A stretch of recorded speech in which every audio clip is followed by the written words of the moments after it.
I did not expect this news. Damn it. So, the Batman Part 2, which is no longer called the Batman Part 2, is being pushed back from October 1st, 2026 to October 1st, 2027. I was so excited about 2026 because in May in 2026, you're going to have Avengers Doomsday with Robert Downey Jr. playing Dr. Doom.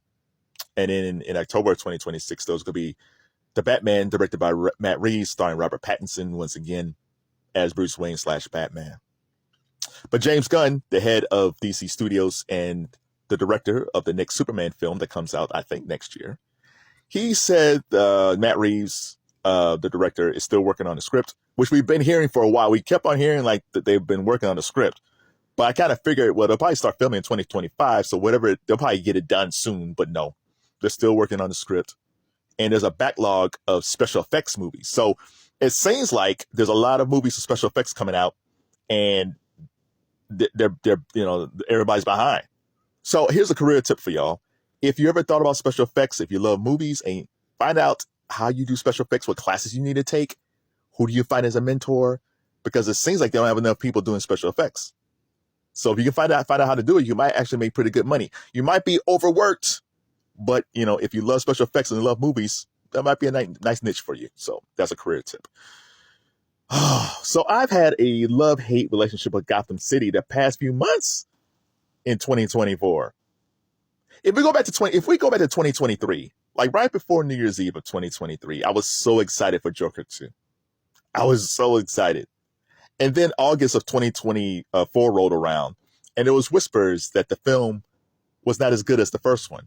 Now, the first Joker in 2019, critics were saying like it's the best film of the year, bar none. Joaquin Phoenix deserves an Oscar. Like that was the buzz. Not so much in August of 2024 with Joker 2. And then I saw it in October of 2024. And yeah, not good. Now, there were some good parts in it. No, listen, Joaquin was excellent. Joaquin's always good. Like Joaquin Phoenix was excellent as Joker, Arthur Fleck. There was some good parts in it. I enjoyed the Lady Gaga in it. I like Gaga in it. I felt like there wasn't enough of her in it. The courtroom scenes was actually really good, but they didn't need that. There's a scene in the shower they didn't need. The way it ended was kind of like, what? So that was me in October. Then November rolled around. The Penguin series come out. Now I was looking forward to the Penguin series, but I wasn't sure. I wasn't sure what I was going to get because I knew Colin Farrell as Oz Cobb in the Batman was really good. Even though he wasn't in it that much, he was excellent as the Penguin. But I wasn't sure how they was going to craft a whole series around Oz, given that Batman wasn't in it. Well, the Penguin is my favorite show of 2024. Is that and Mr. and Mrs. Smith and Shogun. I love that Penguin series. Colin Farrell should win an Emmy for that. If he doesn't, it's just ridiculous. And I'm a big fan of Kristen Milioti. Now I knew Kristen Milioti, who plays Sophia Falcone. I knew of her because I remember her for The Wolf of Wall Street, but I didn't know she was that. I love Sophia.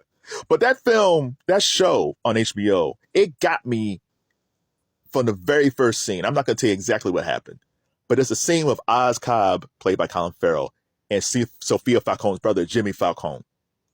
And that's what happens in that scene set the whole template for that series. Fantastic series, fantastic actors. I love Penguin. So I felt good about Penguin. Yay!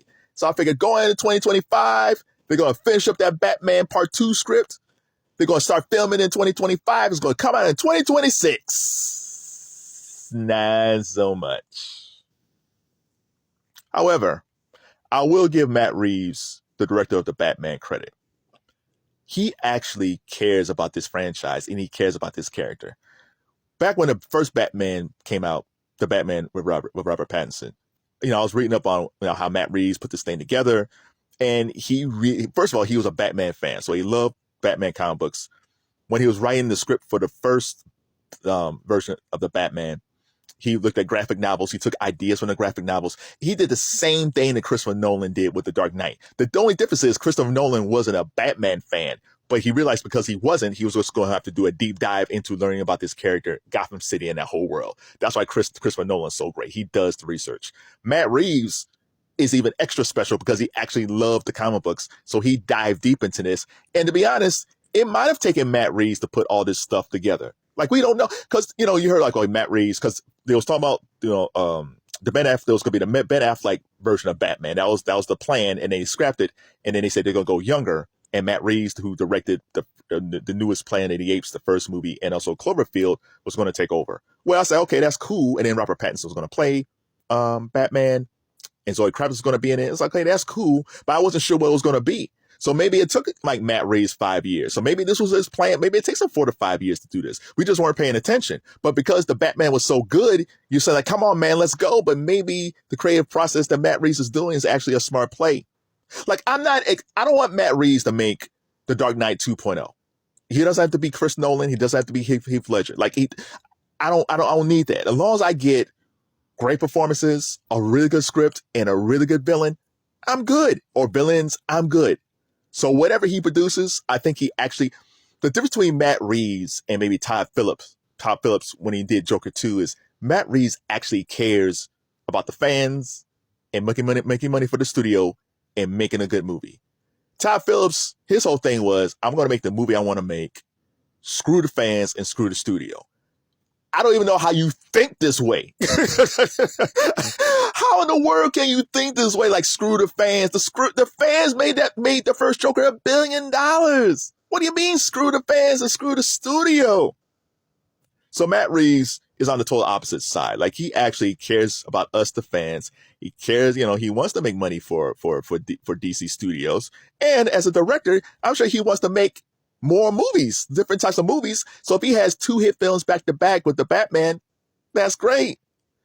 But man, it's going to take so much time for this film to come out.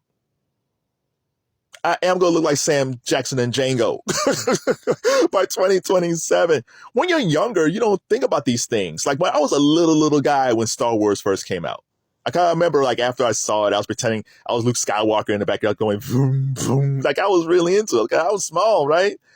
So when you're small, you don't really, time is not something you really think about. So I think Empire Strikes Back came out in 80, 81. Like, it was like a 4 or 5 year gap, maybe like a 4-year gap. But as a little kid, you're not paying attention to that stuff.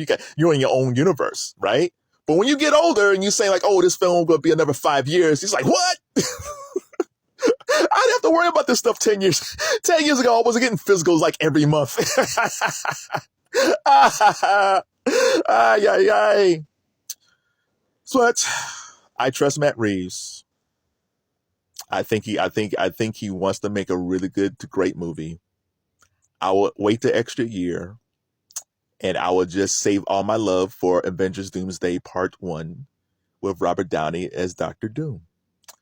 Tell me, what films are you anticipating coming out for the next few years? I know Superman Legacy is coming out next year, and Fantastic Four with Pedro Pascal and Vanessa Kirby, who look quite chummy, you know, off screen sometimes. I'm actually looking forward to that, because that film of Fantastic Four will lead into the Avengers in 2027 or 2026. So tell me, what film should I look out for? Since the Batman is off my radar for a few years, what film should I check out for in 2025 and 2026? So I can finally enjoy the Batman Part 2 or whatever it's called in October 1st, 2027. Damn it, Matt Reeves, that film better be good. It will be.